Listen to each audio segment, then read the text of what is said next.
And I'm back with more new releases for this week's Music Alerts video. It's all about CD. Now I want to cram as many new releases into the short time I have here, so let's skip over a few new ones from the UK to begin with, beginning with Avid, who supply great value for money CD packs. I'm talking about 2 CDs stuffed in a jewel case, and on those 2 CDs you will often get 4 entire albums. And you'll pay, I don't know, £7, £8 or so, brand new, depending on what it is. 2 albums per CD. So we have John Coltrane and Red Garland, and that's one particular pack, and that includes the likes of Setting the Pace and Soul Train. Miles Davis is another one, and included within this pack includes really classic stuff like Birth of the Cool and Blue Moods. And there's 2 more collections, both of which prove me a liar, because they are 5 album packs, 2 CDs, 5 albums. The first, the very wonderful Jack Scott and the likes of The Spirit Moves Me and What Am I Living For? I did do quite an in-depth feature on Jack Scott on my website. If you're interested and you want to read that, I'll put a link down below in the description. Next, what have we got next? Yes, we have another 5 LP collection on 2 CDs called Bluegrass Legends, including people like Flatt Scruggs and Bill Monroe. Next, we have a couple of releases from another UK outfit now, Jasmine, and Helen Shapiro's EP collection, including UK releases, but also French and Swedish output from 1961, 1962, including French language versions of 2 of her hits, plus their B-sides. Pretty rare, so I'm told. Next up, we have the Blue Suede Shoes story, 1956-1962. This is a 25 tracker featuring 1 song, Blue Suede Shoes, but all of the covers, well, not all of the covers, a selection. I mean, there's been hundreds of covers of Blue Suede Shoes. It goes, do you know what? It might be the most covered song ever I heard somewhere. Correct me if I'm wrong. It's up there anyway, even if it's not the most covered. It's certainly up there. Hundreds of the things. We have 25 on offer here from the US, but also the UK, Germany, even Australia. Everyone was doing it. Everyone from Elvis to Norvel Feltz. Next, we have 3 heavy metal, well, variations on heavy metal, heavy rock releases from the Frontiers label now. First up, we have the hard-rocking Mexican group Laguna. Great name for a group. Laguna. You can get stuck into that name. And the Ghost of Katrina. There's another one. This is melodic stuff with a modern gloss. Check out, in addition, the progressive symphonic metal band Scardust. Not Stardust, but Scardust. And their new release, Souls. From crunching percussion to epic choral voices to delicate vocals and fragile cymbal taps. It's all here. Also, check out Ramonda. I think it's Ramonda. This is an Argentinian singer, Santiago Ramonda, and he has produced an album called The Walls Are Crumbling Down. This is, well, it sounds like classic rock of old school type, melodic with a very strong vocal lead. 2 now from the Sony imprint Floating World. The first is Green Grass and High Tides, Best of the Outlaws, originally released in 1996. But re-released now. Now the Outlaws, well, they're a southern rock band, and their highs probably throughout the 70s, early 80s, featuring dual lead guitar interplay in classic southern rock mode. The Outlaws do like a bit of country to be mixed in to their rock, and they like their vocal harmonies as well. The second from the label is the New York group Blues Project, a 60s group that started in 65, I think, broke up in 67 after 2 years, of course. They then reformed in the early 70s for a bit not too long, and they produced this album during that Reformation. And a couple of the guys were from Blood, Sweat and Tears. Al Cooper, I think, was one of them.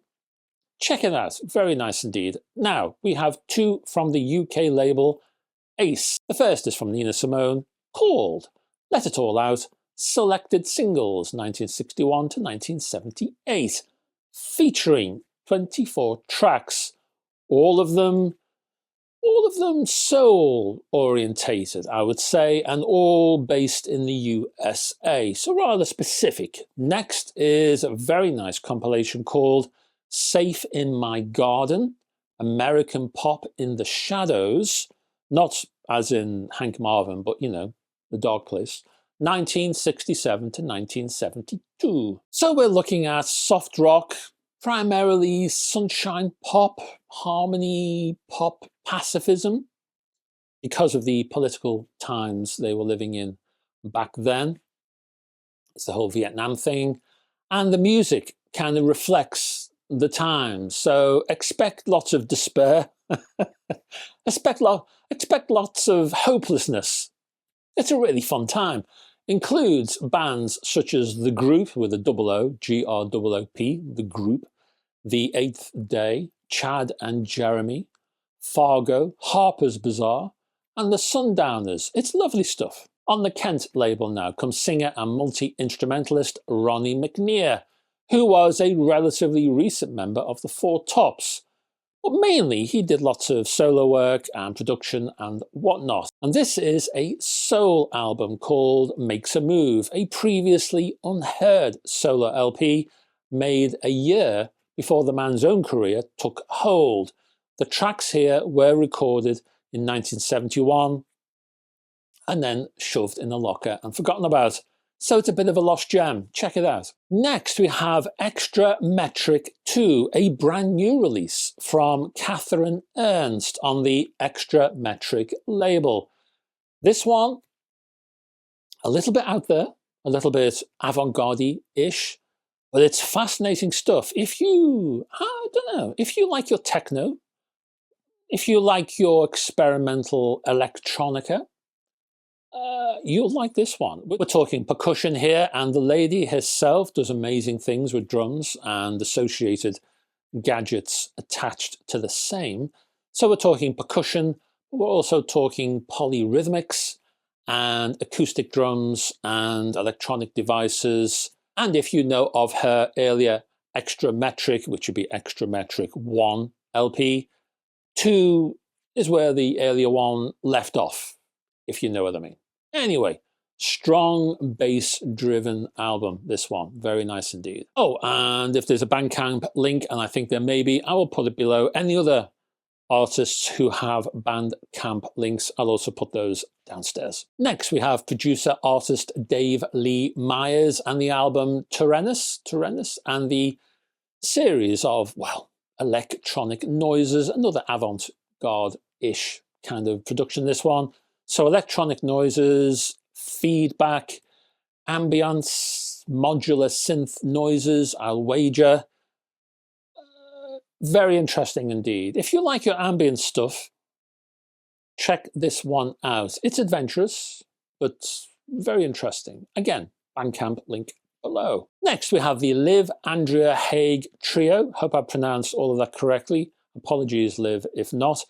And we have the album name in Norwegian, and again, I always have trouble with most language, even English. Norwegian though, I will try. Dayenville, is that how you pronounce this? I had a go. I probably failed. Fell at the first fence. Hey, Dayenville. Apparently, this is not a thing. Dayenville. It's not, it's more of a concept, being out of sync with time and reality. That's most of my life right there. So we have piano-based jazz, a little bit of neoclassical, but mainly piano-based jazz. It's melodic, it's gentle, with lots of space and time to consider the music itself. I've got to say, there's a certain level of purity and simplicity in the delivery of this work. It kind of reminds me of Vince Guaraldi, you know, the Charlie Brown composer, Vince Guaraldi. It's very nice, lovely stuff. There's a bit of innocence about this. Anyway, again, Bandcamp link below. Finally, on the Warner label, we have a special release from a special band, Little Feat, called The Last Record Album. The original album, now newly remastered. All 8 tracks of it are here, but there are 4 CDs worth of goodies in total in this particular package, and they include album sessions, demos, and alternative takes. Alternative if you live in the UK, alternate if you live in the US, but I'm in the UK, and I'm going to say alternative, damn it. There's also a live Boston performance from 1975, recorded 2 weeks, apparently, after the album's initial release.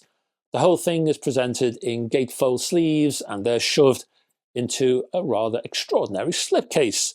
Watch out also for the excellent booklet, which is tucked in one of the gatefolds. A recommended collection, I would say. Anyway, that's your lot, folks. Thank you very much for staying to the end of this particular video down below. If you can click on the like and subscribe buttons too, if you haven't done so already, I would very much appreciate it indeed. I will put links, as I say, Bandcamp links down below for those who need it, and I will put links, my own links, for my Facebook group and also my website, which you're welcome to browse. Lots of music stuff over there, going back in time, because the website's been around a lot longer than this channel, you see. If you can support me on Patreon, it funds this particular channel. So if you like these sorts of videos, please consider supporting me over there. Have a browse, see what you think. And I will be back, hopefully, with another one of these, next time around. This time, hopefully next week, with a bit of luck. Hope to have your company then. If you're into hi-fi, I've got a video coming out tomorrow and also Sunday, which is hi-fi related. But if not, if music is your thing, and why not, then I hopefully will see you this time next week. Hope to have your company then. Until then, bye-bye for now.